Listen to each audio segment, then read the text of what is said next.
नमस्कार. तो 2 एप्रिलला हनुमान जयंती आहे. पण एक सरळ प्रश्न विचारते. आपण खरंच हनुमानाचे भक्त आहोत का? की फक्त नावापुरते जय हनुमान म्हणतो? आजकाल स्टेटसला जय हनुमान टाकणं खूप सोपं झालंय. पण हनुमानासारखं जगणं कुणाला जमत नाही. कारण हनुमान म्हणजे शक्ती, शिस्त आणि निस्वार्थी समर्पण. आणि आजचा माणूस आळस, भीती आणि कारणं. तुम्हाला माहिती आहे का की हनुमानाला स्वतःची ताकदच माहिती नव्हती जोपर्यंत त्याला आठवण करून दिली नाही. पण आज आपल्याला सगळं माहिती आहे, तरी आपण काहीच करत नाही. आजचा माणूस थोडं अपयश आलं की खचतो. छोट्या गोष्टींना मोठं संकट समजतो आणि स्वतःच्या कमकुवतपणाला परिस्थिती म्हणतो. आणि मग म्हणतो की मी हनुमान भक्त आहे. हा विनोद आहे का? हनुमान भक्त म्हणजे काय हे माहिती आहे? जो भीतीवर चालून जातो, जो परिस्थितीला दोष देत नाही आणि जो मी नाही करू शकत असा शब्द वापरत नाही आणि जो रोज स्वतःला सिद्ध करतो.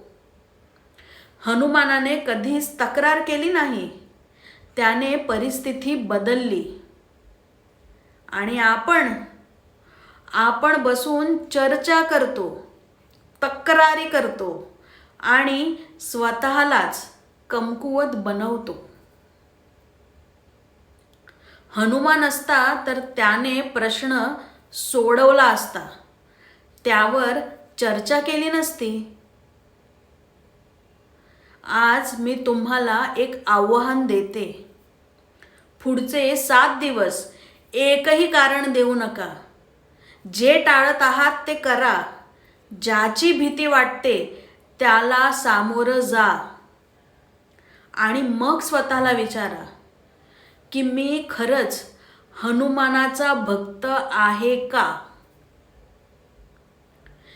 या येत्या हनुमान जयंतीला फक्त पूजा करू नका, स्वतःमध्ये बदल घडवा. कारण हनुमान बाहेर नाही, तो तुमच्यातच आहे. फक्त तुम्ही त्याला जागं करत नाही आहात. ज्या दिवशी तुम्ही तुमची खरी ताकद ओळखाल, त्या दिवशी तुमचं आयुष्य बदलणार आहे. आणि लक्षात ठेवा, पुढील काही दिवसात, कदाचित उद्यापासून किंवा परवापासून मी तुमच्यासमोर अशा हनुमानाच्या कथा घेऊन येणार आहे, ज्या तुम्ही कदाचित कधीच ऐकल्या नाहीत.